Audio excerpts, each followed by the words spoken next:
Basis of concentration सबसे ज्यादा जो अबंडेंट वाली थी वो कौन सी थी? IgG. IgG. सो ये स्मॉलेस्ट एंटीबॉडी भी है एंड मोस्ट अबंडेंट एंटीबॉडी भी है। Smallest and most abundant. क्या आपको ये याद है कि ओनली एंटीबॉडी है विच कैन क्रॉस प्लेसेंटा? भाई प्लेसेंटा कौन सी क्रॉस कर सकती है? IgG। तो इसका मतलब है only antibody which can cross placenta, और तो कोई कर नहीं पाती, स्मॉलेस्ट एंटीबॉडी है। It exists as monomer. क्या मतलब समझते हो मोनोमर का, बताओ?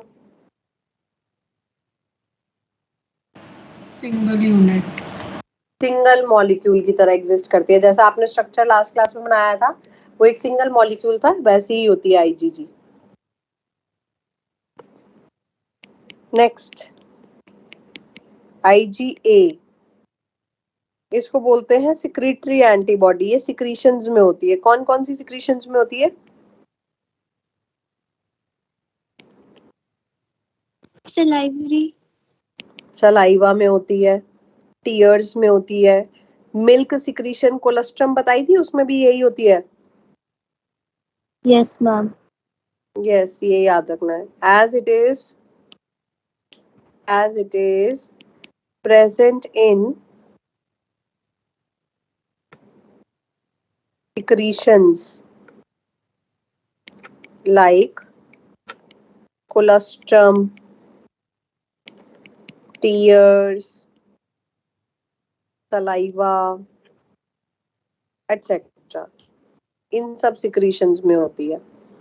Next, it is also formed against, जो भी आप इनहेलेशन के थ्रू अगर कोई पैथोजन को इनहेल कर रहे हो या खाने के थ्रू कोई पैथोजन शरीर के अंदर जा रहा है तो उसके अगेंस्ट ये एंटीबॉडी बन जाती है। तो आप ये बोल सकते हो it is also formed against inhaled, जो स्मेल के थ्रू कोई पैथोजन गया, एंड जो खाने के थ्रू कोई पैथोजन गया, दैट इज इंजेस्टेड पैथोजन, उसके अगेंस्ट भी बन सकती है ये। बट इसके लिए याद रखना है इट एग्जिस्ट एज डाइमर। क्या मतलब हुआ इसका डाइमर का? दो मॉलिक्यूल एक साथ डाइमराइज करके रहते। यस, दो मॉलिक्यूल्स होते हैं एक एंटीबॉडी के स्ट्रक्चर में, इस तरीके से 2 मॉलिक्यूल्स हैं और दोनों मॉलिक्यूल्स आपस में जुड़े हुए होते हैं। इसको जे चेन बोला जाता है। That means a joining chain, जो इनको जोड़ के रखती है, जे पेप्टाइड चेन है। और अगर एक बार बताओ कितने पैराटोप्स होंगे फिर इसके अंदर? कितने पैराटोप्स दिखाई दे रहे हैं आपको? 4 यस, 4 पैराटोप्स। अब जिन बच्चों को पैराटोप ही याद नहीं है कि क्या होता है वो गलत सलत आंसर दे सकता है। एंटीजन बाइंडिंग साइट्स है ना, एक एंटीबॉडी के मॉलिक्यूल पे कितने पैराटोप्स बताए थे? दो। दो। और अगर ये दो मॉलिक्यूल्स के फॉर्म में एक एंटीबॉडी बनी हुई है तो जाहिर सी बात है इसमें 4 पैराटोप्स होंगे। Next is IgM। This is largest antibody. ये लार्जेस्ट एंटीबॉडी है। Exist as pentamer. पेंटामर है, 5 मॉलिक्यूल्स हैं, कितने पैराटोप्स हो गए? 10 and has 10 पैराटोप्स। 10 पैराटोप्स हो गए, पेंटामर है और उसमें 10 पैराटोप्स है। और दूसरी चीज, it is formed in primary response. Primary response कौन सा होता है? First time encounter. First encounter में जो बनता है रिस्पॉन्स, तो सबसे ज्यादा यही एंटीबॉडीज बनती हैं उस समय।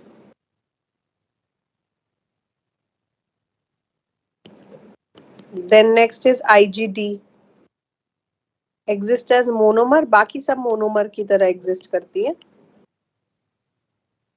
एंड प्रेजेंट ऑन, ये ब्लड में कम होती है, ये सेल के ऊपर ज्यादा चिपकी हुई होती है, बी सेल्स के ऊपर, बी सेल ही इन्हें बनाते हैं और बी सेल के ऊपर ही ये ज्यादा चिपकी हुई होती है। And present on surface of B cells, B lymphocyte के ऊपर चिपकी हुई होती है ये। एलर्जी में कौन सी बनती है? IgE। IgE exist as monomer, ये भी मोनोमर है। And formed in allergic reactions.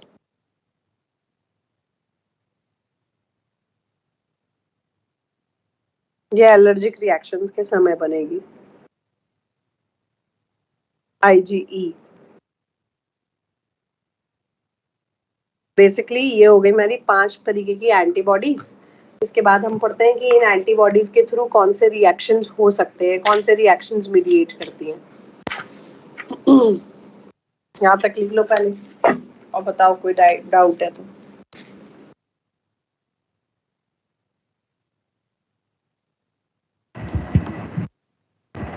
Ma'am थोड़ा ऊपर कर दो। बस यस मैम। जल्दी लिखो भाई, बहुत रह गया तुम लोगों का, तो लिखो।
डन हो गया यहाँ तक?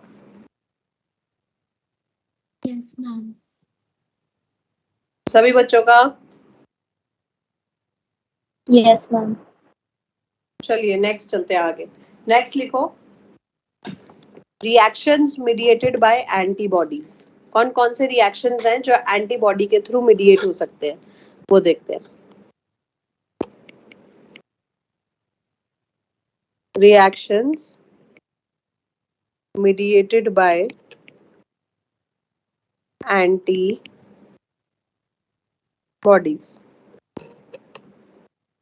देखो भाई बच्चों, कुछ आपके दिमाग में है कोई सा रिएक्शन जो मीडिएट हो सकता है थ्रू एंटीबॉडीज? बताओ, एनी आइडिया? एंटीबॉडी एंटीजन से बाइंड होने के बाद कौन से रिएक्शंस करा सकती है? बताओ अगर कोई आइडिया है तो। बहुत सारे रिएक्शंस करवा सकती है भाई। ब्लड में एक रिएक्शन पढ़ाया था आपको, एग्लूटिनेशन करके पढ़ाया था, क्लम्पिंग। एंटीजन की एंटीबॉडी के साथ क्लम्पिंग हो जाना इसे एग्लूटिनेशन, ऐसा कुछ पढ़ाया था?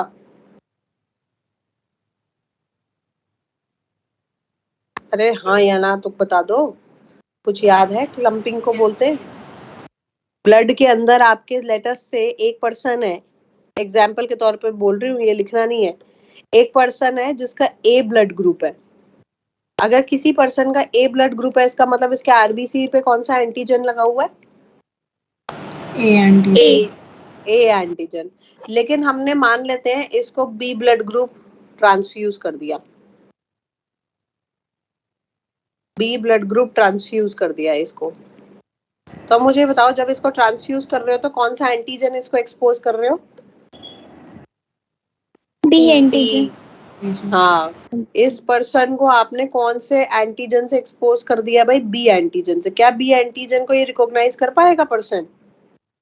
No ma'am. नहीं कर पाएगा। No ma'am. It will form, कोई बच्चा कुछ पूछ रहा था क्या अभी? बोलो। तो ए पर्सन जो है क्या फॉर्म करने लग जाएगा? It will form anti B antibodies. बनाएगा कि नहीं बनाएगा एंटीबॉडी बी एंटीजन के खिलाफ? बताओ। Yes ma'am. Yes ma'am. है ना? और ये दोनों एंटीजन एंटीबॉडी आपस में चिपक जाएंगी भाई। एंटीजन जो है अपनी स्पेसिफिक एंटीबॉडी से चिपक जाएगा, इसको कहते हैं एग्लूटिनेशन, क्लम्पिंग हो जाएगी ब्लड के अंदर। एंटीजन एंटीबॉडी रिएक्शन जो हो रहा है इसी को आप एग्लूटिनेशन बोल सकते हो। क्या ये बात समझ में आई? Yes ma'am. तो इसमें लिख लो एग्लूटिनेशन में, it is clumping of antigen due to antigen antibody reaction। तो क्लम्पिंग हो सकती है भाई, एग्लूटिनेशन हो सकता है। नेक्स्ट क्या हो सकता है? प्रेसिपिटेशन हो सकता है।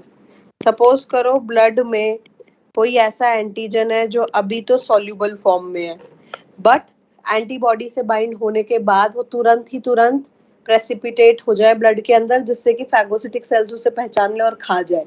तो बेसिकली प्रेसिपिटेशन होता है सॉल्युबल एंटीजन का इनसॉल्युबल फॉर्म में कन्वर्ट हो जाना आफ्टर बाइंडिंग विद एंटीबॉडी। क्या ये बात समझ में आई? Yes ma'am. So soluble antigen after binding with, क्या दोबारा बताऊं? यही वाला रिएक्शन, प्रेसिपिटेशन वाला। Yes. देखो ब्लड के अंदर कोई एंटीजन है, वो सॉल्युबल फॉर्म में है, घुला हुआ है, अभी दिख ही नहीं रहा है, तो उसको फैगोसिटिक सेल्स पहचान नहीं पा रहे क्योंकि वो तो ब्लड में घुला हुआ है। लेकिन एंटीबॉडीज फॉर्म हुई उस एंटीजन के खिलाफ, और एंटीजन एंटीबॉडी कॉम्प्लेक्स बना, बाइंड हुआ एंटीजन एंटीबॉडी से। अब वो प्रेसिपिटेट हो गया, अलग से पता चल रहा है ब्लड के अंदर, प्रेसिपिटेट हो गया ब्लड के अंदर। तो इसका मतलब है फैगोसिटिक सेल्स उस प्रेसिपिटेटेड कॉम्प्लेक्स को पहचान पाएंगे, है ना? अब तो वो रिकॉग्नाइज Yes, कर ma'am. सकते हैं और उसको किल कर देंगे भाई। तो इसका मतलब ये है soluble antigen after binding with antibody precipitates. Precipitate का मतलब तो समझते हो ना, सेटल हो जाना। soluble antigen after binding with antibody precipitate and form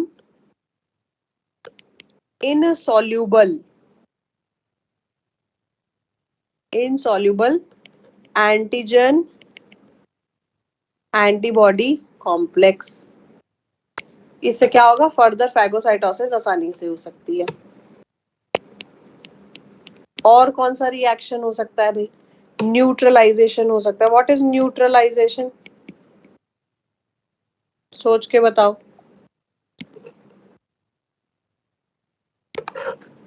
neutralise किस चीज को करना चाहोगे?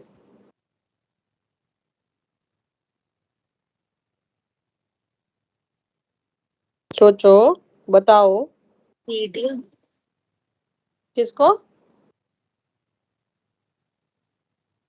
कोई एक ऐसा एंटीजन जो टॉक्सिन बना रहा है, टॉक्सिक एंटीजन है, उसकी टॉक्सिसिटी को कम कर सकती है एंटीबॉडी।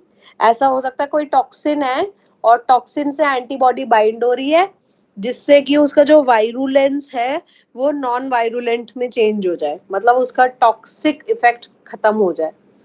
तो बेसिकली एंटीबॉडी एंटी टॉक्सिन्स का काम करती हैं, किसी टॉक्सिन से बाइंड होके टॉक्सिन का इफेक्ट को न्यूट्रलाइज कर देती है। समझ में आई कि नहीं समझ में आई भाई? Yes, ma'am. Antibody can bind with toxic antigen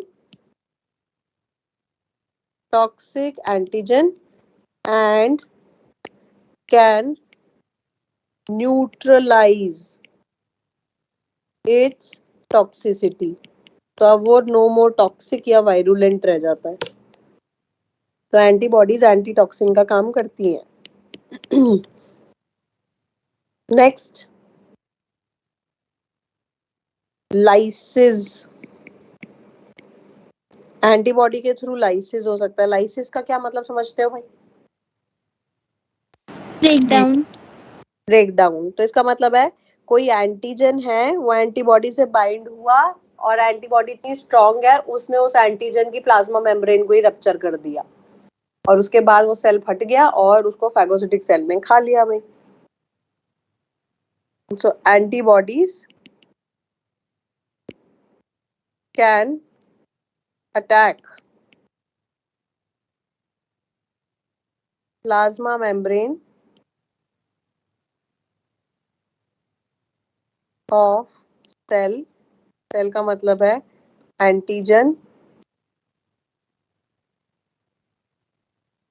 and cause its rupturing. ये हो गया lysis. Next, opsonization. Opsonization. Basically, opsonization is nothing but to promote phagocytosis. It is nothing but to promote phagocytosis. मतलब ये हुआ कि suppose करो कोई antigen है, if this is the antigen, this is the antibody, this is the antigen. इसके bind होने से एंटीजन के एंटीबॉडी के बाइंड होने से ये एंटीबॉडी जाके फैगोसिटिक सेल को, किसी भी फैगोसिटिक सेल को अगर एक्टिवेट कर दे जिससे कि एंटीजन का फैगोसाइटोसिस हो जाए, इज कॉल्ड एज ऑप्सोनाइजेशन।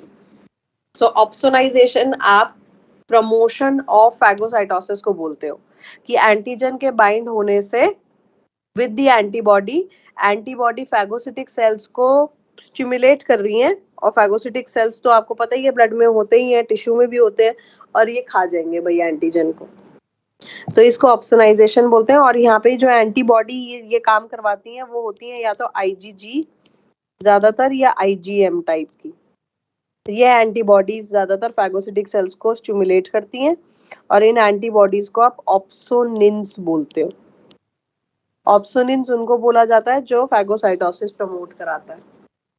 तो फैगोसाइटोसिस को प्रमोट कराना is opsonization.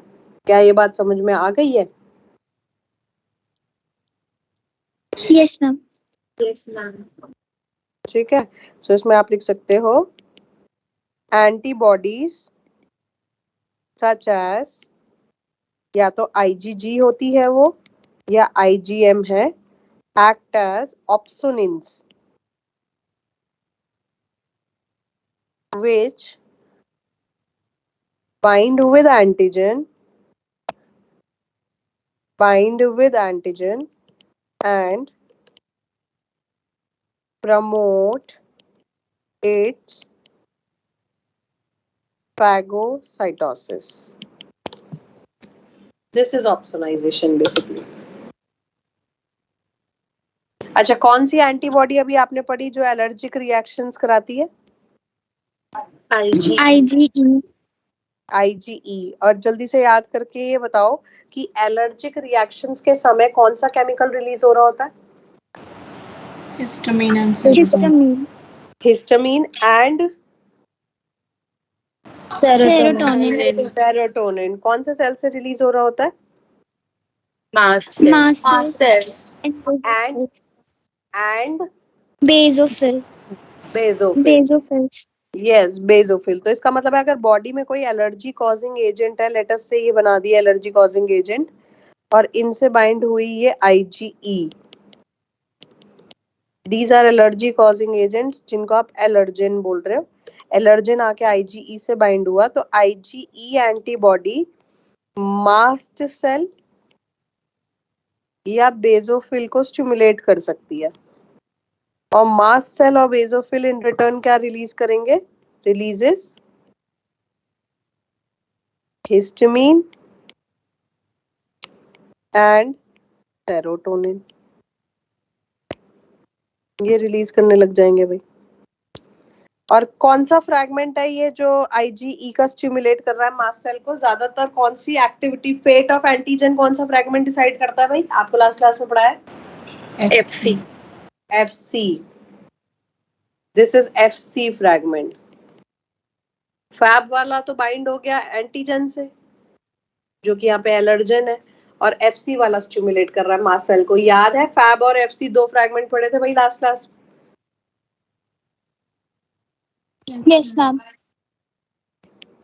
IgE binds with allergen and FC stimulates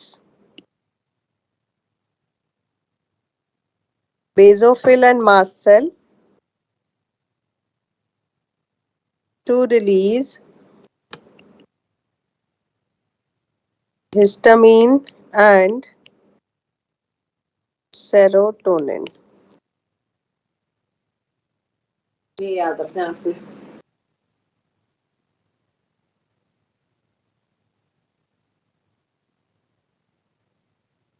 बताइए, चले आगे? लिखा कि वेट करूं थोड़ा?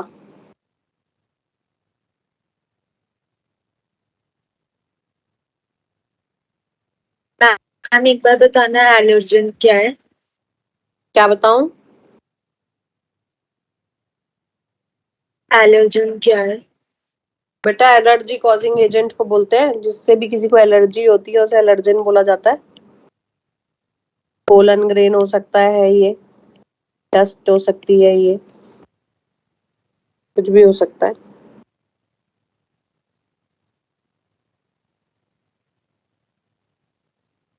Okay ma'am.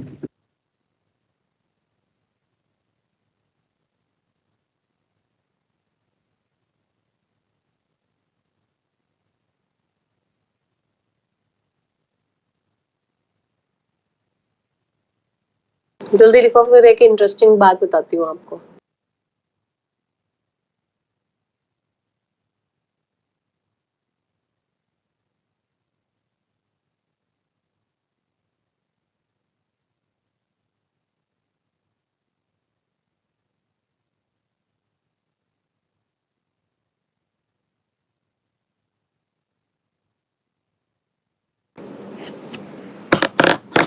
लिखो यहाँ तक जल्दी से। Ma'am, done. Done all of you? Yes, ma'am. चलिए नेक्स्ट देखो।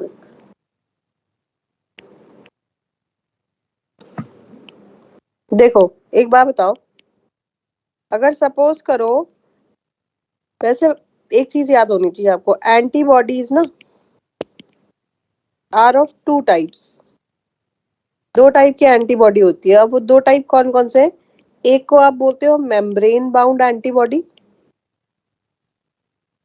एक होती है मेम्ब्रेन बाउंड एंटीबॉडी, और दूसरी होती है सिक्रीटेड एंटीबॉडी। क्या मतलब है इसका? बताओ थोड़ा सा सोच के। मेम्ब्रेन बाउंड और सिक्रीटेड का क्या मतलब है?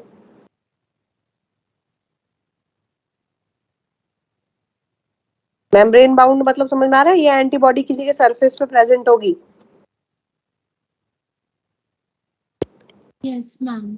It is present on the surface of B cells. ये बी सेल्स के सरफेस पे जुड़ी रहती है भाई।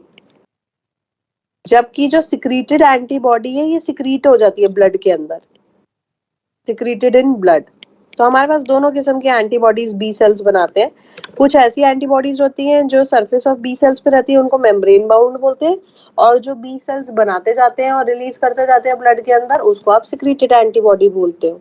अब एक्चुअली ये जो मेम्ब्रेन बाउंड एंटीबॉडी है, ये एंटीजन से ही बाइंड होती है, और एंटीजन के खिलाफ कौन सी एंटीबॉडी बननी चाहिए फर्दर, ये डिसाइड करती है।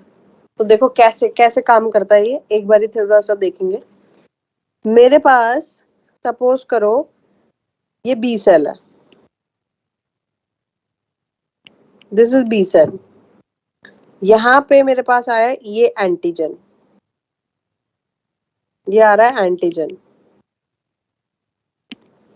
इस एंटीजन को रिकॉग्नाइज करके एंटीबॉडी बनाना सरफेस के ऊपर, मेम्ब्रेन बाउंड टाइप की, ये मेम्ब्रेन बाउंड एंटीबॉडी है। This is membrane bound antibody. Membrane bound antibody इसके सरफेस पे ही बनी है एंटीजन को रिकॉग्नाइज करके। बी सेल में ये एंटीजन एंट्री कर रहा था, बी सेल ने इसको रिकॉग्नाइज किया, इस एंटीजन के खिलाफ मेम्ब्रेन बाउंड एंटीबॉडी बनाई। अब देखो ये जो बी सेल है इसने एक मेम्ब्रेन बाउंड एंटीबॉडी बना दी, तो इसका मतलब है इसमें एक किस्म का पैराटोप, स्पेसिफिक पैराटोप क्रिएट हो गया होगा उस एंटीजन के खिलाफ। बताओ, इसमें स्पेसिफिक बाइंडिंग साइट क्रिएट हो गई होगी इस एंटीजन के खिलाफ, यस और नो? Yes, ma'am. है ना? अब ये क्या करेगा, इसी किस्म ये जो बी सेल्स है ये अदर बी सेल्स को स्टिमुलेट करता जाएगा कि भैया सेम एंटीबॉडीज बनाने लग जाओ जो मैंने बनाई है। ये अदर बी सेल्स को स्टिमुलेट करेगा, other B cells are stimulated and start dividing. ये सेल्स तुरंत डिवाइड करना स्टार्ट कर देते हैं, बहुत अपनी मात्रा बढ़ा लेते हैं। और डिवाइड कैसे करेंगे, माइटोटिक डिविजन होगी कि मियोटिक डिविजन होगी? माइटोटिक। यस, माइटोटिक, जाहिर सी बात है, गैमीट्स में होती है मियोटिक, तो यहाँ पे माइटोटिक डिवीजन होगी। ये डिवाइड करना स्टार्ट कर देंगे और बहुत ज्यादा बी सेल्स की मात्रा क्रिएट होती जाएगी। और ये जो बी सेल्स की मात्रा क्रिएट होती जाएगी, they will form specific antibody जो पहली बार में बनी होगी भाई। स्पेसिफिक एंटीबॉडीज आर फॉर्म्ड, बहुत सारी एंटीबॉडीज इन बी सेल्स द्वारा बनती जाएंगी। तो क्या ये सारी एंटीबॉडीज आपस में क्लोन जैसी होंगी, सेम होंगी सारी, क्योंकि एक ही एंटीजन के लिए बन रही है, विच इज दिस एंटीजन जो मैंने ट्राइंगल शेप का बनाया। बोल सकते हैं ये सारी क्लोन्स होंगी आपस में? Yes ma'am. Yes, ma'am. है ना? तो आप ये बोलोगे कि मोनोक्लोनल एंटीबॉडीज जनरेट हो गई हैं। अगर एक ही खिलाफ एंटीजन के खिलाफ एंटीबॉडीज जनरेट हो रही हैं बाय डिफरेंट बी सेल्स और क्लोन्स ऑफ एंटीबॉडीज जनरेट हो जाता है, क्लोन ऑफ सेम एंटीबॉडीज, तो आप उसको मोनोक्लोनल एंटीबॉडीज बोलते हो। और जाहिर सी बात है, अगर आपके पास ये एक एंटीजन है, ये दूसरा एंटीजन है, ये तीसरा एंटीजन है, तो क्या सारी एंटीबॉडीज सेम होंगी? No ma'am. नहीं, No, ma'am. ये एंटीजन्स हैं। इस एंटीजन के खिलाफ जो एंटीबॉडीज का क्लोन बनेगा वो मोनोक्लोनल रिस्पॉन्स होगा। इस एंटीजन के खिलाफ जो एंटीबॉडी का रिस्पॉन्स बनेगा वो मोनोक्लोनल रिस्पॉन्स होगा। इस एंटीजन के खिलाफ जो एंटीबॉडी का रिस्पॉन्स जनरेट होगा वो मोनोक्लोनल होगा। मतलब एक एंटीजन के लिए एक ही तरह की एंटीबॉडीज का क्लोन जनरेट होगा। बट अगर आप तीनों रिस्पॉन्सेज को मिलाओगे तो अलग अलग एंटीबॉडीज के क्लोन जनरेट हुए हुए, तो इन तीनों को मिला के आप कौन सा रिस्पॉन्स बोल सकते हो? Polyclonal response. क्या ये कुछ बात समझ में आई भाई? बताओ। Yes, ma'am. मतलब Yes, ma'am. मतलब ये हुआ कि एक एंटीजन के खिलाफ एक ही स्पेसिफिक एंटीबॉडीज का क्लोन जनरेट होता है, लेकिन अलग अलग एंटीजन के खिलाफ अलग अलग क्लोन्स ऑफ एंटीबॉडीज जनरेट होंगी, तो आप उसको पॉलीक्लोनल रिस्पॉन्स बोलोगे। बट एक एंटीजन के लिए एक ही टाइप की तो एंटीबॉडी जनरेट होगी, क्योंकि एंटीजन सेम है, तो जाहिर सी बात है एंटीबॉडीज जो जनरेट हो रही होंगी उसके खिलाफ वो भी सेम होंगी। तो clone of same antibodies are called as monoclonal. लेकिन अलग अलग एंटीजन के लिए जो अलग अलग एंटीबॉडीज जनरेट हुई है उसको पॉलीक्लोनल बोल सकते हो। Is that clear? बोलो। Yes, ma'am. लिख लो इसको, लिखो, फिर एक लाइन में लिखवा दूंगी, समराइज कर दूंगी।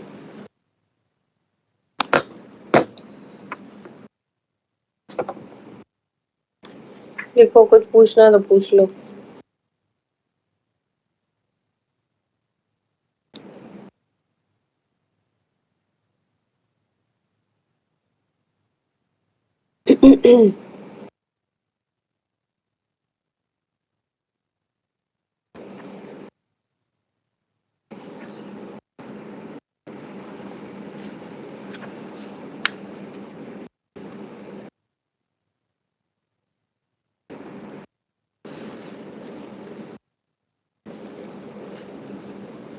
जल्दी लिखो।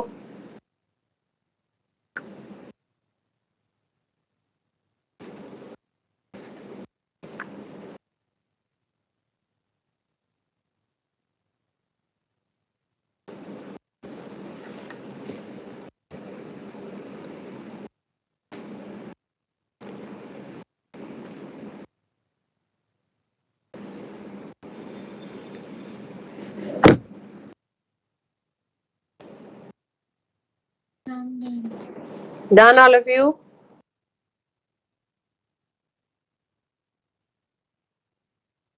लिखो यार, जल्दी लिखो।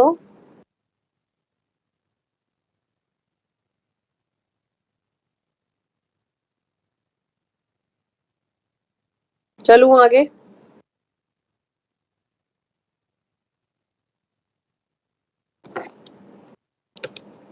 चलो एक लाइन में इसको समराइज कर लेते हैं। बस एक ही लाइन लिखते हैं मोनोक्लोनल रिस्पॉन्सेस के लिए एंड पॉलीक्लोनल। वैसे कम चांसेस है आपसे मोनोक्लोनल या पॉलीक्लोनल कोई पूछे, बट इन केस पूछ लिया तो जो आपकी बुक में लिखी हुई है वही लाइन लिख लेते हैं।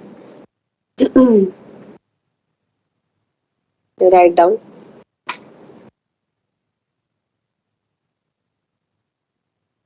नोट में लिखें, clone of antibodies formed against specific antigen is called as monoclonal response, and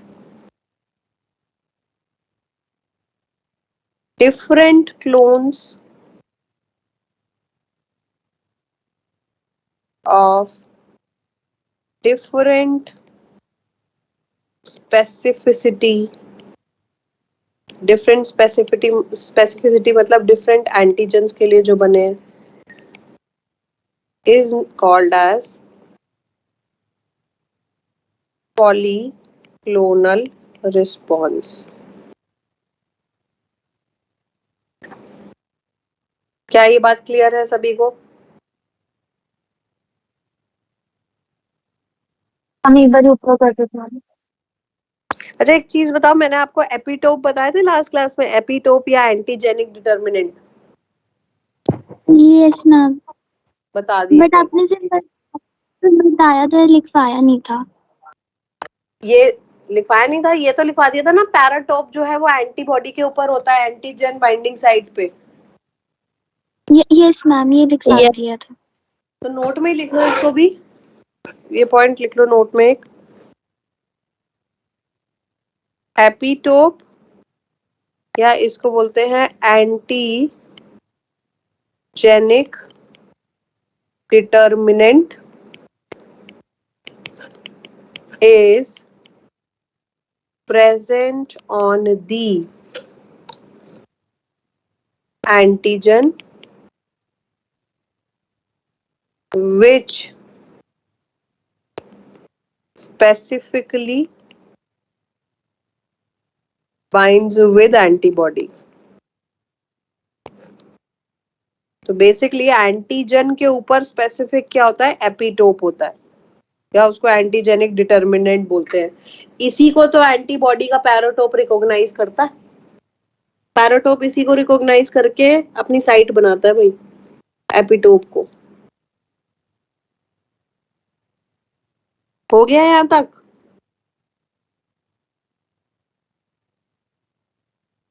एक नया टॉपिक स्टार्ट कर रही हूँ अब मैं, सेल मीडिएटेड इम्यूनिटी। ह्यूमोरल तो हो गया है क्योंकि खत्म।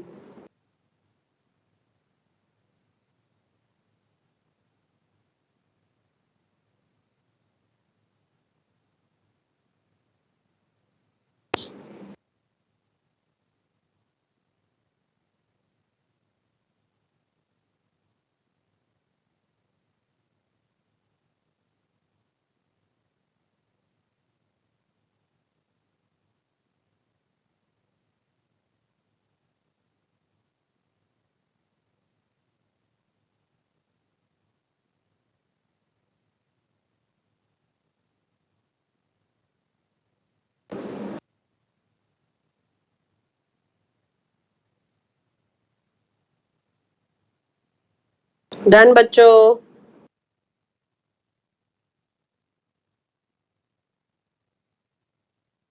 बोल तो दो, लिख रहे हो कि क्या कर रहे हो, बता तो दो। सभी का हो गया या लिख रहे हो? वेट करूं 2 मिनट और? अमित भाई थोड़ा ऊपर कर अब क्या रह गया बेटा ऊपर? डायग्राम। कौन सा डायग्राम? ये साइड वाला? Yes ma'am. ये तो समझा रखा है, रह भी गया तो हो कोई गया। बात नहीं, लिखा हुआ है। चलूं आगे थोड़ा सा, बताओ। Yes ma'am. अच्छा एक चीज बताओ, मैंने आपको लास्ट क्लास में ये पढ़ा दिया था कि जो हमारे पास क्या होता है, सेल मीडिएटेड इम्यूनिटी या ह्यूमोरल इम्यूनिटी, या जो आप अडेप्टिव या एक्वायर्ड इम्यूनिटी पढ़ रहे हो, इसके सेल्स कौन कौन से हैं? लिम्फोसाइट्स एंड एपीसीज करके कुछ लिखवाया था। Yes ma'am. Antigen presenting cell, ये नाम लिया था मैंने। यस मैम आपने लिखवाया। चलो ठीक है, अब देखो ये कैसे काम करता है वो समझेंगे, मैकेनिज्म समझेंगे। हेडिंग डालेंगे cell mediated immunity, humoral immunity complete हो गया है।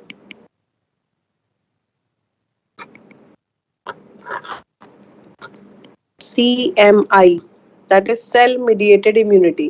क्या चीज है ये सेल मीडिएटेड इम्यूनिटी? कौन प्रोवाइड करता है? It is provided by which cells? T T cells. Lymphocyte. T cells. It is provided by T cells. ठीक है, अब टी सेल्स के प्रकार जान लेते हैं पहले। देखो क्या होता है, सपोज करो हमारे पास कोई एंटीजन है, ये रहा एंटीजन, दिस इज एंटीजन। ये बॉडी के अंदर घुसा है ना, ये बॉडी के अंदर आया, तो इसको कौन से सेल्स पूरी तरह से तोड़ के और प्रोसेस कर लेते हैं, उन सेल्स को बोलते हैं antigen presenting sales. Antigen presenting sales ऐसे हैं that will process the antigen completely.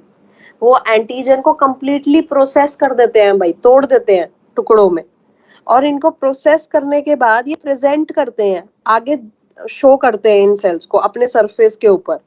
Antigen presenting sales का मैंने कुछ एग्जांपल दिए थे। बी सेल्स भी एंटीजन प्रेजेंटिंग सेल का काम करते हैं, डेंड्रिटिक सेल भी यस। करते हैं, मैक्रोफेजेस भी कर सकते हैं। ये सारे ही सेल्स ऐसे हैं जो एंटीजन को प्रोसेस कर देते हैं, मैक्रोफेजेस। ये सारे ही सेल एंटीजन को प्रोसेस कर देंगे, तोड़ देंगे, और उसके बाद अपने सरफेस पे इनको एक्सपोज कर देंगे। और अपने सरफेस पे ये अपने एक्सपोज जो करते हैं एंटीजन के पार्ट को, ये रहा एंटीजन का कुछ पार्ट, मैंने तो यहाँ ट्राइंगल ही बना दिया है। ये एंटीजन को अपने सरफेस पे जिस मॉलिक्यूल के थ्रू एक्सपोज करते हैं, उस मॉलिक्यूल को बोलते हैं MHC। उस मॉलिक्यूल को बोला जाता है MHC। MHC के 1 2 3 तीन टाइप होते हैं। एपीसी के सरफेस पे जो MHC का मॉलिक्यूल है उसको MHC टाइप 2 बोलते हैं भाई, इसको भी अभी एक्सप्लेन करूंगी। MHC प्रोटीन है एक, सेल के सरफेस पे हो सकता है, हमारे सारे सेल्स के सरफेस पे MHC प्रोटीन होता है। एपीसी के सरफेस पे जो MHC प्रोटीन होता है वो टाइप 2 क्लास को बिलोंग करता है। तो जो भी एंटीजन प्रेजेंटिंग सेल्स हैं, ये एंटीजन को प्रोसेस करके, एंटीजन को तोड़कर, उसको प्रोसेस कर कर उसको अपने सरफेस पे मौजूद MHC2 प्रोटीन पे एक्सपोज कर देता है। क्या ये बात समझ में आई? क्या यहाँ तक बात Yes. समझ में आए? ठीक है, तो B cells, dendritic cell, macrophages, ये सब एंटीजन को प्रोसेस करके इसको अपने सरफेस पे शो कर रहे हैं। अभी कोई रिस्पॉन्स जनरेट नहीं हुआ है भाई बच्चों। अब क्या होगा, ये एंटीजन प्रेजेंट किया जाता है तोहफे के तौर पे, गिफ्ट के तौर पे, किसको? टी सेल्स को। कौन से टाइप के टी सेल्स रोल में आ जाते हैं? Helper T cells. क्या ये नाम सुन रखा है, हेल्पर टी सेल्स करके? इनको शॉर्ट फॉर्म में टीएच सेल्स बोला जाता है। तो बेसिकली एंटीजन प्रेजेंटिंग सेल कौन से टी सेल को ये एंटीजन प्रेजेंट करता है? हेल्पर टी को। हेल्पर टी को ही क्यों करता है? क्योंकि हेल्पर टी सेल जो होते हैं वही MHC2 को पहचान सकते हैं। ऐसा क्यों? क्योंकि हेल्पर टी सेल के सरफेस पे एक रिसेप्टर लगा हुआ होता है जिसको बोलते हैं CD4 रिसेप्टर। CD4, ये CD4 रिसेप्टर जो है वो हेल्पर टी के सरफेस पे ही मौजूद है। इसीलिए ये CD4 नाम के रिसेप्टर MHC2 के साथ बाइंड करता है और एंटीजन को अपने साथ रिकॉग्नाइज करवाने में मदद करता है और हेल्पर टी पहचान लेता है भाई ये एंटीजन क्या चीज है। अब हेल्पर टी का फर्दर काम क्या होगा? हेल्पर टी ने एंटीजन को तो पहचान लिया, अब इस एंटीजन का क्या करवाना है वो भी हेल्पर टी ही बताएगा। अब एंटी हेल्पर टी सेल जो है स्टिमुलेट कर सकता है, स्टिमुलेट्स बी सेल्स। और बी सेल में भी कौन से बी सेल? Plasma cells. क्या बनाने के लिए? टू फॉर्म, क्या बनाते हैं भैया? अरे बोल दो। हाँ, to form antibodies and provide, कौन सी इम्यूनिटी प्रोवाइड करेंगे एंटीबॉडीज के through? Antibody mediated. Antibody mediated या ह्यूमोरल इम्यूनिटी। तो इसका मतलब ये हुआ बी सेल्स खुद से एंटीबॉडी बनाना नहीं शुरू कर देते भाई, टी ही हेल्पर के कहने पे बनाना शुरू करते हैं। नेक्स्ट, हेल्पर टी और क्या कर सकता है? It can stimulate other type of T cell called as killer T cell, या इसका दूसरा नाम होता है cytotoxic T cell, to kill pathogen या एंटीजन, इसको किल करने के लिए। एंड टी सेल द्वारा अब जो इम्यूनिटी आएगी, कौन सी इम्यूनिटी कहलाई जाएगी? Cell mediated. Yes, cell mediated immunity, CMI। या फिर ये स्टिमुलेट कर सकता है हेल्पर टी सेल, भाई प्राइमरी एनकाउंटर हुआ है, फर्स्ट एनकाउंटर हुआ है, तो स्टिमुलेट फॉर्मेशन ऑफ कौन से सेल्स और क्रिएट हो जाने चाहिए? Memory T cells. Memory B को भी स्टिमुलेट कराएगा एंड मेमोरी टी को भी स्टिमुलेट कराएगा।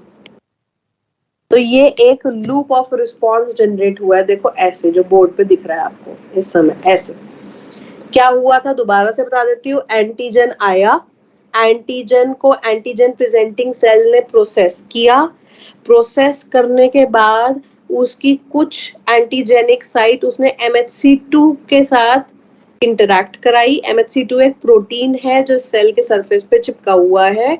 MHC2 पे एंटीजन की कुछ साइट्स आ गई। अब ये MHC2 CD4 रिसेप्टर के साथ बाइंड कर सकता है जो कि हेल्पर टी पे मौजूद है, तो इसीलिए antigen, processed antigen helper T को मिल जाता है भाई। अब जब हेल्पर टी ने इसको रिकॉग्नाइज कर लिया, हेल्पर टी आगे फर्दर स्टिमुलेट कर सकता है बी सेल को फॉर ह्यूमोरल इम्यूनिटी या फिर अदर टी सेल को for sale mediated immunity and also stimulate formation of memory cells. क्या कुछ बात समझ में आई है? बताइए। Yes, ma'am. लिखो इसको, यही था रिस्पॉन्स, यही है humoral cell mediated immunity. Cell mediated immunity में एक चीज और लिखने है आपको, थोड़ा सा और बता देती हूँ। टाइप्स ऑफ टी सेल्स ऐसे लिखा हुआ है अभी, तो टाइप्स ऑफ टी सेल्स अलग से भी लिख सकते हो।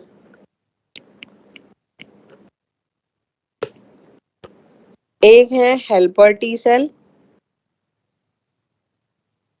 इनको TH बोलते हैं। दूसरे हैं साइटोटॉक्सिक टी सेल, इनको किलर टी सेल भी बोल सकते हैं। उनको लिख सकते हैं टी सी या टी के सेल। नेक्स्ट है हमारे, एक है सप्रेसर या रेगुलेटर टी सेल, इनको टी एस या टी आर सेल बोलते हैं। नेक्स्ट है हमारे मेमोरी टी सेल, इनको टीएम सेल बोलते हैं, मेमोरी टी को। अब ये क्या काम करते हैं, दो चार के तो लिखे हुए हैं फंक्शन, इसके आगे लिखते हैं।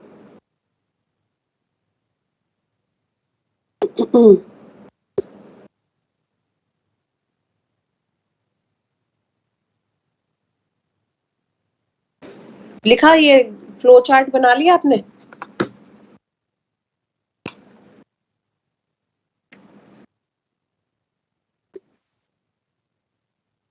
जल्दी से लिखो, इसके नीचे मैं इसकी वो लिखूंगी फंक्शंस क्या क्या कर रहे हैं ये cell.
Done all of you. Function लिखूं?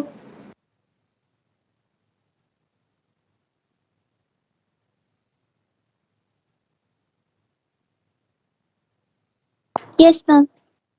चलिए, इसमें लिखो हेल्पर टी में। मैम हाँ बोलो। हम एक दो दोबारा बता दो, तो CD वाई रिसेप्टर का क्या रोल होगा? CD वो वाई नहीं है बेटा, CD4 है। CD4 रिसेप्टर का नाम है जो MHC2 के साथ बाइंड करता है। ठीक है, हेल्पर टी पे भी होता है ये, मैक्रोफेजेस पे भी CD4 होता है, और आपके हेल्पर टी, मैक्रोफेजेस, मोनोसाइट्स, इन सब पे CD4 रिसेप्टर लगा होता है। रिसेप्टर का नाम है ये।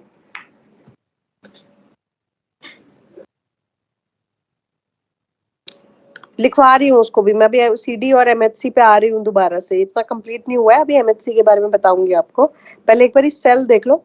हेल्पर टी सेल्स का क्या काम बता रही हूँ मैं। हेल्पर टी क्या कर रहे हैं, stimulate B cells. B cells. फिर दूसरा स्टिमुलेट किसे कहते हैं, टीसी सेल्स। टीसी या टीके सेल को। और किसको स्टिमुलेट कर रहे हैं, memory T and B cells. Memory B and memory T. ठीक है। साइटोटॉक्सिक टी सेल क्या करेगा भाई, सीएमआई कैसे प्रोवाइड करेगा? आपको याद है natural killer cell NK cell क्या प्रोड्यूस करते हैं, कौन से प्रोटीन्स? पढ़ाया था भाई सेलुलर बैरियर में, नेचुरल किलर सेल कौन सा प्रोटीन बना के किल करता है एंटीजन को? परफोरिन्स। ये भी वही काम करते हैं भाई, परफोरिन्स बना के छेद कर देते हैं पैथोजन के ऊपर, और उसके बाद उसमें फ्लूइड भर जाता है और वो सेल स्वेल हो जाता है और बर्स्ट हो जाता है, साइटोलाइसिस हो जाती है। यही सीएमआई का पार्ट है। तो ये basically it can kill, it can kill pathogen through perforins. याद आया मैकेनिज्म पढ़ाया था मैंने परफोरिन्स वाला? बोल दो यस और नो, यस। है ना, वही है ये, एंड प्रोवाइड सीएमआई। और साइटोटॉक्सिक टी सेल है, किलर टी सेल है, it can also, it also kills tumour cells, अगर हमारी बॉडी में अननेसेसरी ट्यूमर सेल्स की ग्रोथ होना स्टार्ट करे तो ये काम लड़ना शुरू करते हैं उनसे। तो यही है जो शुरुआत में इम्यूनिटी प्रोवाइड करके रखते हैं और कैंसर सेल्स को बनने नहीं देते, ट्यूमर सेल्स को। लेकिन आपको पता है ना, कैंसर सेल्स में बहुत ज्यादा म्यूटेशन हो जाती है सेल्स के अंदर, वो बहुत जल्दी से अनकंट्रोलेबली ग्रो करने लग जाते हैं, जानते हैं ये बात? लेकिन Yes, ऐसा ma'am. है ना, लेकिन Yes, ma'am. ऐसा तो नहीं होता ना बच्चों की कैंसर की जो भी सिम्टम है वो एक ही दिन में दिखने लग जाए, ऐसा तो नहीं होता, धीरे धीरे धीरे एडवांस करता है डिजीज। तो इसका मतलब ये हुआ शुरुआत में तो इम्यून सिस्टम पूरी तरह से लड़ने की कोशिश कर रहा होगा। तो कौन से सेल्स हैं जो ट्यूमर सेल्स को किल करने की कोशिश कर रहे होते हैं? वो है किलर टी सेल्स या साइटोटॉक्सिक टी सेल्स। सप्रेसर का क्या काम होगा? सप्रेसर टी सेल क्या कर सकते हैं बताओ? Any idea? It inhibits TH and TK cells, दोनों को ही इनहिबिट करके रखता है, हेल्पर और किलर टी सेल्स को, to prevent autoimmune disorders. अगर ये जरूरत से ज्यादा हो जाते हैं तो ये अपने ही एंटीजेंस को किल कर सकते हैं भाई। इसलिए ये क्या करता है, इनकी मात्रा को रेगुलेटेड रखता है, सप्रेस करके रखता है function of cytotoxic and helper T cell को, जिससे कि बॉडी के खुद के सेल्स पर अटैक ना कर देंगे। और मेमोरी सेल्स क्या करेंगे भाई? towards the सेकेंडरी रिस्पॉन्स पे टाइम पे हेल्प करते हैं। yes towards the memory of pathogen on first encounter, on first encounter। क्या ये 4 सेल बच्चों समझ में आए कि नहीं आए, बताओ जरा? Yes, ma'am. है ना। अब मैंने आपको कुछ रिसेप्टर के बारे में बताया, सीडी नाम का। सीडी की फुल फॉर्म है क्लस्टर ऑफ डिफरेंशिएशन, ये इसकी फुल फॉर्म है, इससे घबराओ मत, कुछ नया सीख रहे हो, नया सीखो। क्लस्टर ऑफ डिफरेंशिएशन ये रिसेप्टर का नाम है। CD4 उसका एक टाइप है। दिस रिसेप्टर CD4 रिसेप्टर कौन से सेल के सरफेस में बताया? It is present on Macrophages and helper T cells. हाँ, हेल्पर टी सेल्स के सरफेस पे होता है। और कौन से सेल बताए थे? Macrophages. मैक्रोफेजेस। और कौन से सेल बताए थे? Dendrites. मोनोसाइट्स बेटा, मोनोसाइट्स इनके सरफेस पे होता है। जबकि अगर आप याद रखना चाहो तो रख सकते हो, वरना बहुत इंपॉर्टेंट अभी के लिए नहीं है, हायर क्लासेस में काम आएगा। CD8 नाम का रिसेप्टर आपके किलर टी सेल पे होता है, या साइटोटॉक्सिक जिनको आप बोल रहे हो, सप्रेसर टी सेल पे भी होता है, या रेगुलेटर टी सेल पे भी होता है। लेकिन जो आपके हेल्पर टी सेल है उसमें CD4 रिसेप्टर है, और CD4 ही रिसेप्टर है जो कौन से प्रोटीन को रिकॉग्नाइज कर सकता है? जो एपीसी पे है। एपीसी पे कौन सा प्रोटीन था?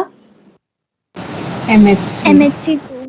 MHC2, याद कर लो 2, क्योंकि MHC1 अगर होता, MHC1 CD8 से बाइंड करता है, ये सब हायर क्लास में आएगा।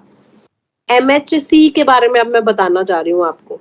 ये तो CD रिसेप्टर के बारे में बताया। रिसेप्टर जो है सेल के सरफेस पे होते हैं, और ये इसलिए होते हैं जिससे कि MHC से बाइंड कर पाए। अब MHC क्या चीज है वो थोड़ा जानने वाली बात है, यहाँ तक कंप्लीट करो जल्दी से।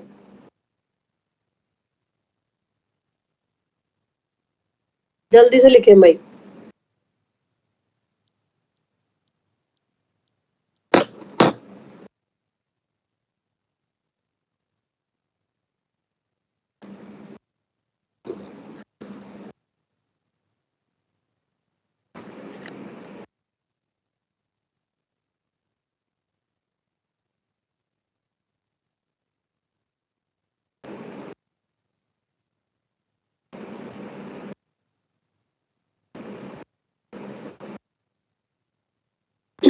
यहाँ तक कोई डाउट है?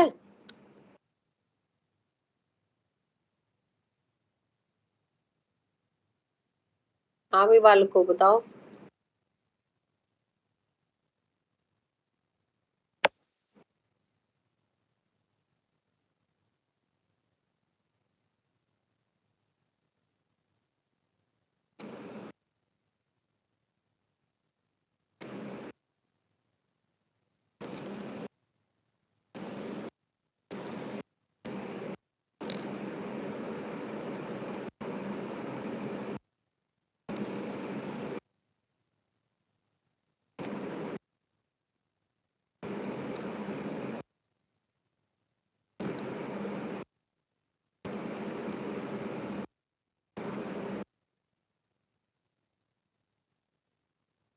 लिख लिया?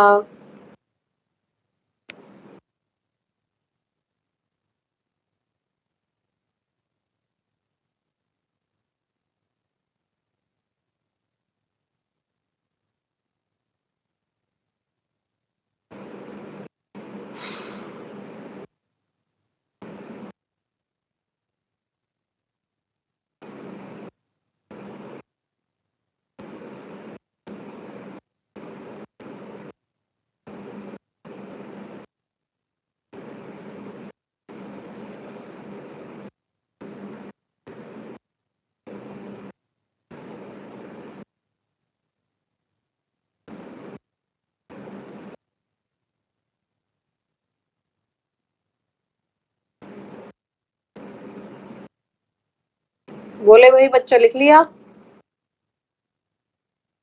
Yes, ma'am. Yes, ma'am. Done all of you? चलूं आगे थोड़ा सा?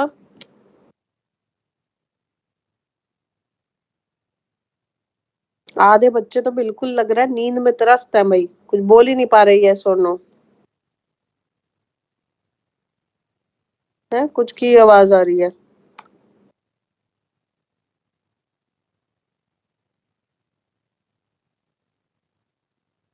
मेजर हिस्टो कंपैटिबिलिटी कॉम्प्लेक्स, ये है एमएचसी की full form. MHC, this is MHC, major histocompatibility complex. और ये प्रोटीन्स हैं, तो प्रोटीन्स को बनाते हैं जीन्स, तो इसका मतलब है इसका जीन हमारे किसी क्रोमोसोम पे होगा। इसका जीन कौन से क्रोमोसोम पे होता है, एनी आइडिया? Chromosome number 6. छठे क्रोमोसोम पे। एमएचसी जो है प्रोटीन्स हैं, और प्रोटीन्स ऐसे जो सेल के सरफेस पे होते हैं।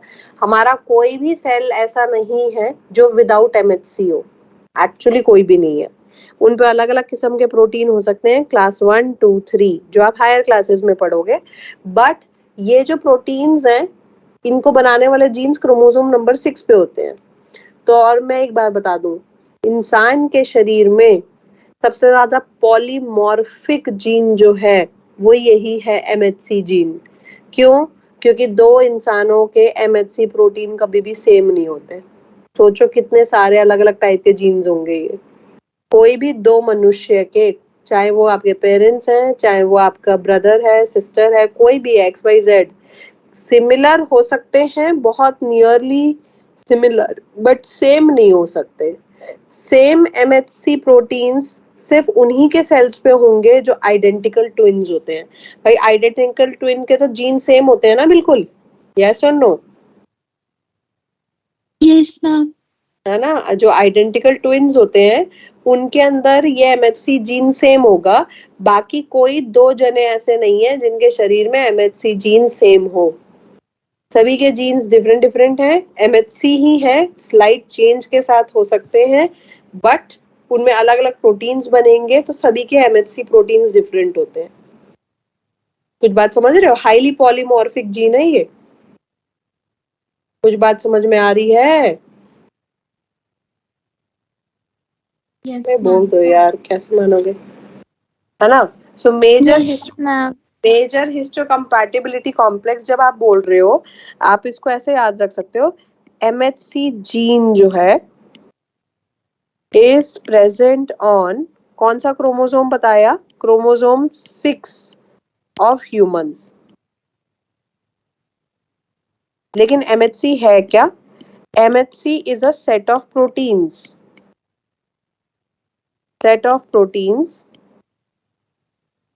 present on the surface of the cells.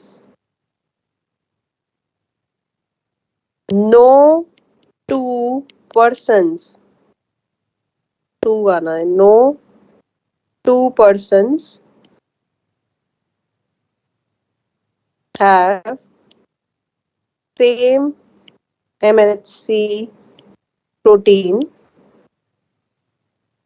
except identical twins,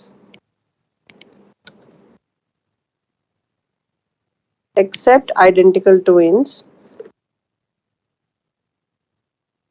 दूसरे इनके बारे में याद रख सकते हो, MHC type 2 is present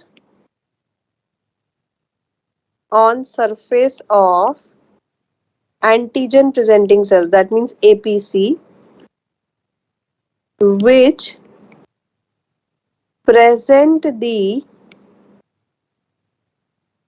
processed antigen, processed मतलब टूटा हुआ एंटीजन जिसको प्रोसेस कर दिया गया है by APCs, processed antigen to CD4 receptor of, कौन से सेल पे है CD4 रिसेप्टर?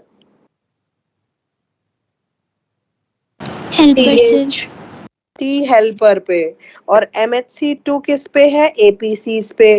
तो MHC2 प्रोटीन ने जो एंटीजन है वो प्रोसेस्ड एंटीजन किसको प्रेजेंट कर दिया है? T हेल्पर सेल्स के CD4 रिसेप्टर्स को। नेक्स्ट, आप इसको MHC को ह्यूमंस के केस में क्या बोल सकते हो? MHC is also known as HLA in humans. HLA की फुल फॉर्म है human leukocyte, that means WBC, leukocyte antigen system. Human leukocyte antigen मतलब MHC एक ऐसा प्रोटीन है, ऐसा एंटीजन है जो कि WBCs के सरफेस पे भी होता है और एज वेल एज ये एंटीजन प्रेजेंटिंग सेल्स के सरफेस पे भी हो रहा है, और वो ज्यादातर WBCs ही हैं अगर आप देखो, एंटीजन प्रेजेंटिंग सेल्स जो कि एंटीजन को प्रोसेस करके एंटीजन को प्रेजेंट करने का काम कर रहे हैं। तो MHC का ज्यादातर रोल उसी में है कि भैया ये एंटीजन को प्रेजेंट कराने का काम कर सकता है MHC जो है, और इससे हमारा इम्यून सिस्टम एक्टिवेट हो जाता है। सोच के देखो, एंटीजन आया, एंटीजन से एपीसी ने इंटरैक्ट किया, एपीसी ने एंटीजन को प्रोसेस किया, तो इम्यून सिस्टम एक्टिवेट हुआ ना। और MHC जो है अब इसको आगे फर्दर एंटीजन को ठिकाने लगवाने में मदद कर रहा है। तो MHC का काम ये हो गया एक तरीके से कि एंटीजन को पहचाने, एंटीजन को प्रोसेस करवाए, एंटीजन को प्रेजेंट करवाए। तो इसका मतलब ये हुआ कि हमारे इम्यून सिस्टम में बहुत ज्यादा रोल प्ले करता है। अब यहीं से आप एक कनेक्शन क्या बिठा सकते हो? देखो, सपोज करो ग्राफ्ट समझते हो? What is graft? What is graft?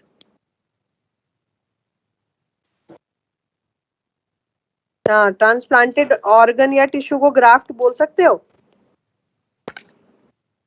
है ना? जो डोनर से लिया यस जाए, मैम। जो डोनर से लिया जाए, ग्राफ्ट फ्रॉम डोनर, जिसने डोनेट किया अपना कोई बॉडी का ऑर्गन या टिश्यू, और ये एक रेसिपिएंट है जिसके पास जाना है, रिसीवर है ये। अब एक चीज बताओ, इस ऑर्गन या टिश्यू पे तो अपने MHC प्रोटीन्स होंगे, होंगे कि नहीं होंगे? सेल का बना हुआ है ना भाई, इसमें अपने MHC प्रोटीन्स लगे होंगे। और रेसिपिएंट का इम्यून सिस्टम भाई काम कर रहा है, बिल्कुल तगड़ी तरीके से इम्यून सिस्टम काम कर रहा है। अब आपने ये जो ट्रांसप्लांटेड ऑर्गन है, ये ट्रांसप्लांटेड ऑर्गन या टिश्यू लेके आपने, मतलब आप चाह रहे हो कि ये ट्रांसप्लांट कर दो इस रेसिपिएंट के अंदर। सपोज करो किडनी ही है ये ऑर्गन, किडनी का ग्राफ्ट आपने इसको लेके डाल दिया रेसिपिएंट के अंदर, तो क्या आपको नहीं लगता कि रेसिपिएंट का इम्यून सिस्टम एक्टिवेट हो जाएगा और वो जो MHC आए हैं ऑर्गन के साथ, ग्राफ्ट के साथ, उसके खिलाफ काम करने लग जाएगा? यस बताओ, मैम। करेगा कि नहीं करेगा? क्योंकि मैंने आपको बोला कोई भी दो जनों के MHC प्रोटीन सेम होते नहीं है, तो जाहिर सी बात है जिस रेसिपिएंट के अंदर वो ग्राफ्ट गया है, उस ग्राफ्ट में वो सेल्स पे जो भी MHC लगे हुए हैं उसके खिलाफ जो है आपका इम्यून सिस्टम काम कर रहा होगा, रेसिपिएंट का इम्यून सिस्टम काम कर रहा होगा। तो इसी चीज को ग्राफ्ट रिजेक्शन करके सुन रखा है आपने, यस मैम। है ना? इसको ग्राफ्ट रिजेक्शन बोला जाता है, this is graft rejection. But graft rejection ना हो, इसीलिए रेसिपिएंट जो ऑर्गन को अपने पास लेके आया है, जिसकी बॉडी में डाला गया है ग्राफ्ट, उस रेसिपिएंट को इम्यून सिस्टम हम सप्रेस कर देते हैं, इसको सप्रेस करेंगे। तो इस जने को क्या दिया जाता है? Immuno immunosuppressive drugs. Yes, immuno suppressants दिए जाते हैं। ये ऐसे ड्रग्स हैं जो इम्यून सिस्टम सप्रेस करते हैं। बट अब मेरा क्वेश्चन ये है कि इस ग्राफ्ट रिजेक्शन में कौन सी इम्यूनिटी एक्टिवली पार्टिसिपेट कर रही है? क्या वो ह्यूमोरल है या वो सेल मीडिएटेड है? Cell mediate cell mediated. Yes, this is cell mediated immunity. Immunosuppressant जो है इट सप्रेसेस सीएमआई। क्यों भैया? ये सारी कहानी तो एमएचसी से शुरू हुई, और एमएचसी जो है वो किससे इंटरेक्ट करता है? कौन सी इम्यून सेल्स को एक्टिवेट करेगा फर्दर? टी हेल्पर को। तो सेल मीडिएटेड इम्यूनिटी को सप्रेस करना पड़ेगा at the first place. Cell mediated immunity का रोल है ग्राफ्ट रिजेक्शन में। CMI plays role in graft rejection. कुछ बात समझ में आई भाई? Yes, ma'am. अच्छा, अब ये इम्यूनोसप्रेसेंट क्या एक ही बार दिए जाते हैं? तो ऐसा नहीं होता। Immunosuppressant drugs are given life long. इनको लाइफ लॉन्ग लेना पड़ता है। तो जो सोचो, कभी कभी लाइफ लॉन्ग ही लेना पड़ता है, मोस्टली लाइफ लॉन्ग लेना पड़ता है। कभी कभी ये बंद हो जाते हैं अगर ग्राफ्ट एडजस्ट हो गया। बट इन लोगों की इम्यूनिटी फिर कॉम्प्रोमाइज रहती है भाई, सीएमआई वाली। They are not much you know immune. तो ये बहुत सेंसिटिव हो जाते हैं फिर, because they are on immunosuppressive drugs. तभी आपने अगर कोविड में सुना होगा, कोविड के दौरान बोलते थे जो लोग इम्यूनोसप्रेसिव ड्रग्स पे हैं वो तो बिल्कुल ही बाहर ना निकले। सुना था? ऐसा बोला जाता था क्योंकि उसमें इम्यूनिटी ऑलरेडी वीक होती है। सो इम्यूनोसप्रेसिव ड्रग कौन सा है? आपको कुछ आइडिया है इम्यूनोसप्रेसेंट कौन सा होता है? Cyclosporin. यस, किससे मिलता है ये?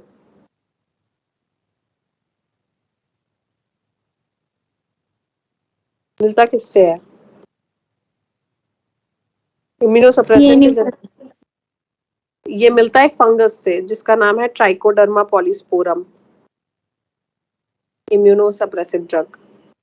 Immunosuppressant is a drug which suppresses the immunity, which suppresses the immunity and given to patients to prevent graft rejection, and it suppresses CMI. Example के तौर पे आता है साइक्लोस्पोरिन करके drug. It is immunosuppressant obtained from Trichoderma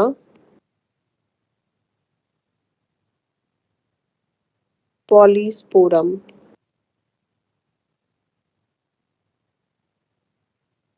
अच्छा, एक चीज बताओ, जैसे किडनी वगैरह ट्रांसप्लांट करते हैं तो कौन से ग्राफ्ट मतलब कौन से डोनर्स ज्यादातर फेवरेबल होते हैं? किससे लेना चाहिए ग्राफ्ट हमें? Family member, from, identical twin और relatives. है ना? अगर सपोज करो मुझे किडनी का फैमिली ग्राफ्ट मेंबर चाहिए और मेरे पास आइडेंटिकल ट्विन नहीं है, बहुत लोग ऐसे होंगे जिनके पास आइडेंटिकल ट्विन नहीं है, तो फिर कौन सा डोनर ढूंढे हम पहले ज्यादातर? Close relative, parents or sibling. Close family member. Closest family member हमारा कौन होता है हमारे से? Sibling. पेरेंट की सिबलिंग। एक आंसर बताओ। Ma'am, siblings. सिबलिंग। और बाकी लोग क्या कहते हैं? पेरेंट की sibling. Who is more yes ma'am, close? Siblings, क्योंकि इसमें दोनों पेरेंट्स के आएंगे ना। यस, सिबलिंग होता है भाई। पेरेंट से भी ज्यादा जीन्स हमारी जिससे मेल खाती हैं वो है हमारे सिबलिंग, क्योंकि आप सोचो 50% कॉम्बिनेशन तो सिबलिंग में भी गया है ना, और both the Yes, ma'am. Parents. तो इसीलिए जो बहुत ज्यादा फेवर्ड रहता है वो सिबलिंग्स रहते हैं। बाकी ये देखिए टाइप्स ऑफ ग्राफ्ट होते हैं। एक होता है आइसोग्राफ्ट, ठीक है, एक होता है ऑटोग्राफ्ट, एक होता है एलोग्राफ्ट, और एक होता है जीनोग्राफ्ट। जीनोग्राफ्ट तो बेकार है भाई। Taken from member of other species, ये तो लिया ही किसी और स्पीशीज से गया है। It is taken from member of other species में ग्राफ्ट रिजेक्शन होगी कि नहीं? सपोज कर काउ पिग किसी की पैनक्रियाज लेके लगा दे, होगी rejection? Yes ma'am. Obviously, obviously होगी। उसके तो एमएचसी बिल्कुल ही नहीं मेल खाएंगे, स्पीशीज ही अलग हो गई है। एलोग्राफ्ट होता है taken from any member of same species, इंसान से ही लिया गया हो ग्राफ्ट, तब हो गया ये। ऑटोग्राफ्ट होता है टेकन फ्रॉम ओन बॉडी, अपनी वेन काट के एक जगह से दूसरी जगह लगा दी, अपना हेयर पैच एक जगह से दूसरी जगह लगा दिया, इसमें रिजेक्शन होगी? नहीं। No ma'am. And taken from identical twin is isograft, इसमें रिजेक्शन होगी? No ma'am. इसमें भी नहीं होगी, है ना? तो ये बेसिकली टाइप्स ऑफ ग्राफ्ट है। एक चीज और लिख लेना नोट में, graft rejection is caused by cell mediated immunity, CMI। जो ज्यादातर क्वेश्चन आपसे पूछा जाएगा, एमएचसी का तो क्वेश्चन आपसे पूछा नहीं जाता है ज्यादा। ठीक है, खत्म हो गया बच्चों आपका ये सीएमआई भी खत्म हो गया, ह्यूमोरल भी खत्म हो गया।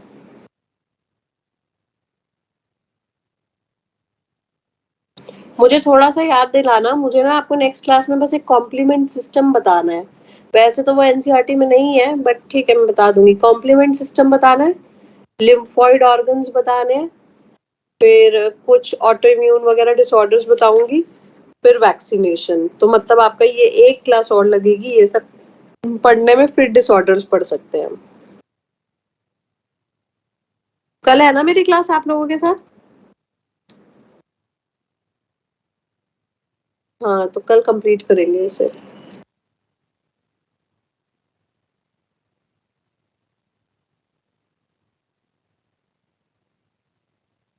डन हो जाए तो बता देना। आज के लिए इतना ही है, रिवाइज करके आओ भाई, इसको याद करो, याद करने वाला है।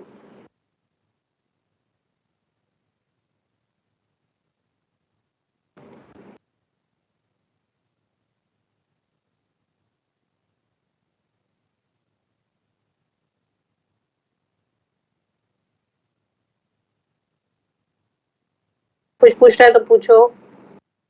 अगर कोई ऐसी चीज है जो आपको नहीं समझ में आई है तो मैं आपको ये बोलूंगी, आज एक बारी थोड़ा सा रीड करो, नई चीजें थी बहुत सारी, रीड करो नोट्स को, और उसके बाद एक बारी मॉड्यूल को गो थ्रू करो अपने इतने ही पार्ट में। और अगर फिर भी कोई डाउट रह जाता तो कल की क्लास में मेरे से पूछ लेना,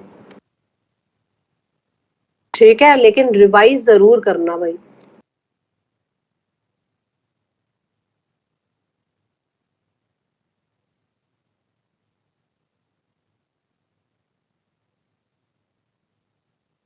मैम हेयर ट्रांसप्लांट ऑटोग्राफ्ट का एग्जाम्पल। हाँ, अगर अपने ही है तो, और फॉलिकल्स होते हैं ना उसके अंदर, तो उसमें सेल हो सकते हैं फॉलिकल में। तो अगर अपने ही ट्रांसप्लांटेशन हो रही है अपने ही पैच की, तो वो ऑटोग्राफ्ट है। अगर आर्टिफिशियल पैचिंग है और स्किन से कोई लेना देना नहीं है और इम्यून सिस्टम एक्टिवेट नहीं हो रहा, तो उसमें कोई बात नहीं है। लेकिन अगर इन बॉडी फॉलिकल ग्राफ्टिंग हो रही है तो ऑब्वियसली वो तो थोड़ा डेंजरस हो सकता है। अगर किसी और के हेयर पैच को बॉडी में एम्बेड कराया जाए फॉलिकल के अंदर, तो उसमें रिजेक्शन हो सकती है। Okay ma'am, thank you.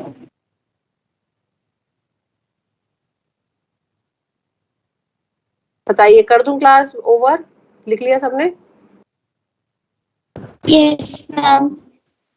Ma'am एक चलिए, बार फर्स्ट वाला पेज खोल दो। फर्स्ट वाला पेज कौन सा? मैम जहाँ यही है, एंटीबॉडीज के बारे में लिखवाया था। एंटीबॉडीज के बारे में लिखवाया था ये। Yes ma'am. स्क्रीनशॉट कर लो।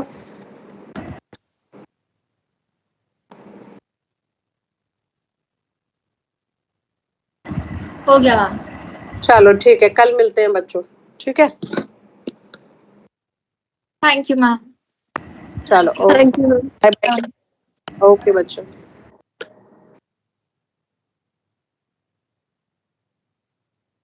Okay bye.